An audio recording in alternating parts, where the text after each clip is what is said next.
அஸ்ஸலாமு அலைக்கும் வரமத்துல்லாஹி வபரகாத்துஹு. அளவற்ற அல்லாளனும் நிகரற்ற அன்புடையனும் ஆகிய எல்லாம் வல்ல அல்லாஹ்வின் அருள் நம் அனைவரின் மீதும் என்றென்றும் நிறைவாக உண்டாவதாக, ஆமீன். அல்லாஹ்வின் பெயரல்லால் அல்லாஹ்விற்கு மாறு செய்வதால் ஏற்படும் விளைவுகள் என்ற தலைப்பில் தான் நான் இன்றைக்கி பேச வந்திருக்கிறேன். அல்லாஹ் அனைத்து மனிதர்களுமே எதன்படி நடக்க கட்டளையிட்டிருக்கிறானோ அதன்படி நடப்பது அவசியமாகும். அதுக்கு மாற்றமாக வாழ்வதும் அல்லாஹ்வோட கட்டளைகளை ஏற்காமல் இருப்பதும் பெரிய நஷ்டத்திற்கு காரணமாகும். இப்படிப்பட்டவங்க மேலே அல்லாஹ் கடுமையான கோபமடைகிறான். மனிதர்களுக்கு ஏற்படுற விதவிதமான சிரமங்கள், துயரங்கள் இதெல்லாமே அல்லாஹ்விற்கு இணை வைப்பதனாலையும் அவங்களோட பாவத்தின் விளைவுகளாகவும் தான் இருக்குது.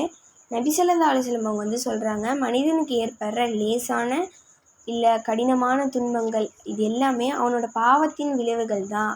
மேலும் அல்லாஹ் அதிகமான பாவங்களை மன்னிச்சிடுறான் அப்படின்னு சொல்கிறாங்க. மழை இது அல்லாஹ்வின் மிகப்பெரிய அருட்கொடை. இதுவுமே நம்ம பாவங்கள் செய்கிறதன் காரணமாக தடுக்கப்படுது. எப்போ பாவங்கள் இன்னும் அல்லாஹ்விற்கு மாறு செய்தெல்லாம் ஏற்படுதோ அந்த நேரத்தில் அல்லாஹ் மழையை தடுத்துடுறான். நபி ஸல்லல்லாஹு அலைஹி வஸல்லம் அவங்க சொல்கிறாங்க, அதிகாரிகள் அநியாயம் செய்யும்போது மழை தடுக்கப்படுது அப்படின்னு சொல்கிறாங்க. முந்தைய சமுதாய மக்கள் மீது அல்லாஹ்வுக்கு மாறு செய்ததன் காரணத்தினால வேதனையும் ஏற்பட்டிருக்கு. உதாரணமாக நூஹ் அலைஹிஸ்ஸலாம் அவங்க சமுதாயம் எப்போ அல்லாஹ்வுக்கு மாறு செஞ்சாங்களோ, அவனுக்கு இணை வச்சு பாவங்களிலேயே மூழ்கி விட்டாங்களோ, அப்போது நூஹ் அலைஹிஸ்ஸலாம் அவங்க அல்லாஹ் ஒருவனையே வணங்கும்படியும் பாவங்களை விட்டு விடும்படியும் அந்த மக்களுக்கு கட்டளையிடுறாங்க. அல்லாஹ்வின் விருப்பப்படியும் வாழ சொன்னாங்க.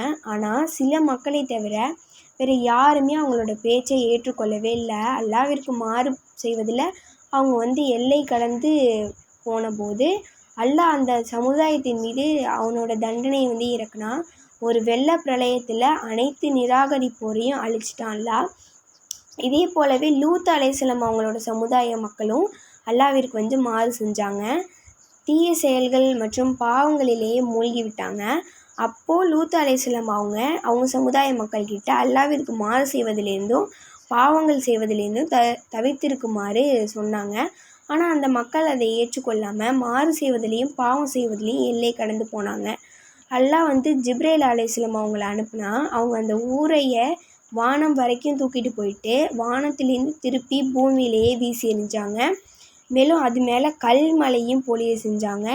இவ்விதமான கொடூரமான வேதனையை கொண்டு முழு சமுதாயத்தையுமே அல்லாஹ் அழிச்சிட்டான்.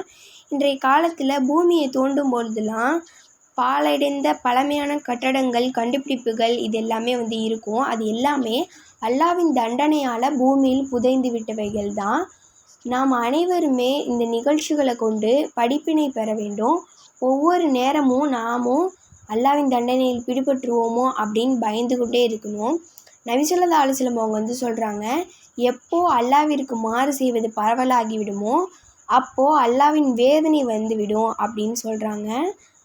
இன்னொன்று சொல்கிறாங்க நபி அவங்க, கனிமத்துடைய பொருளை தன் பொருளாக நினைப்பது, அமானித பொருளை கனிம பொருளாகவும் ஜக்காத்தை அபராதமாகவும் நினைப்பது, உலகாதாயத்திற்காக மார்க்க கல்வியை கற்றுக்கொள்வது, மக்கள் தன் மனைவிக்கு வழிபட்டு தன் தாய் தந்தைக்கு மாறு செய்வது, நண்பர்களை நெருக்கமாக்கி கொண்டு தாய் தந்தையரை தூரமாக்குவது, பள்ளிவாசல்களில் சப்தம் உயர்த்தி பேசப்படுவது, சமுதாயத்தின் தலைவர்கள் மாறு செய்வது, ஒருவனின் தீங்கை பயந்து அவனுக்கு கண்ணியம் செய்வது, பாட்டு படிப்பவர்கள், இசைக்கருவிகள் இசைப்பவர்கள் பரவலாகி விடுவது, மது அருந்துவது, தற்கால சமுதாயத்தினர் முன் சென்றவர்களை சபிப்பது, இந்த மாதிரியான விஷயங்கள்லாம் நிகழ்ந்துச்சு அப்படின்னா சிவப்பு சூறாவளி காற்று, பூகம்பம், பூமியிலே புதைதல், உருமாற்றம் ஏற்படுதல், கல்மழை பொழிவதை எதிர்பாருங்க.